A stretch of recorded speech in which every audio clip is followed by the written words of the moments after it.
আমার আপনার মতো স্বামী বিবেকানন্দ ছেলেবেলায় মায়ের থেকে শাস্তি পেতেন দুষ্টুমির জন্য। ভাবা যায় ওনার মতো মানুষও মায়ের থেকে শাস্তি পেতেন।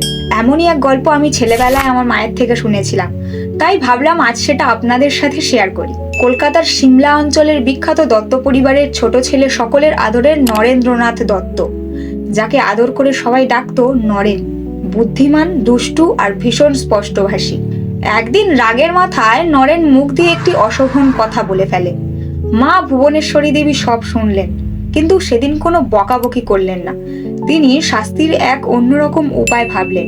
ঘরের দরজায় বড় বড় করে লিখে দিলেন, নরেন আজ এই গালি দিয়েছে। ব্যাস, তারপর বাড়ির সবাই, নরেনের বন্ধু বান্ধব, খেলার সাথী সবাই সে কথা জেনে গেল। নরেন তো ভীষণ লজ্জায় পড়ে গেল। সেদিন সে সারাদিন ঘর থেকে বেরোলোই না।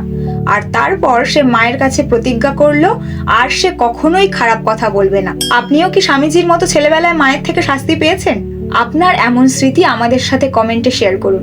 আনাচে কানাচে লুকিয়ে থাকা এমন অজানা গল্প জানতে ইউটিউবে সাবস্ক্রাইব করুন এবং ফেসবুকে ফলো করুন কাল গল্প, অতীত আজ গল্পরূপে।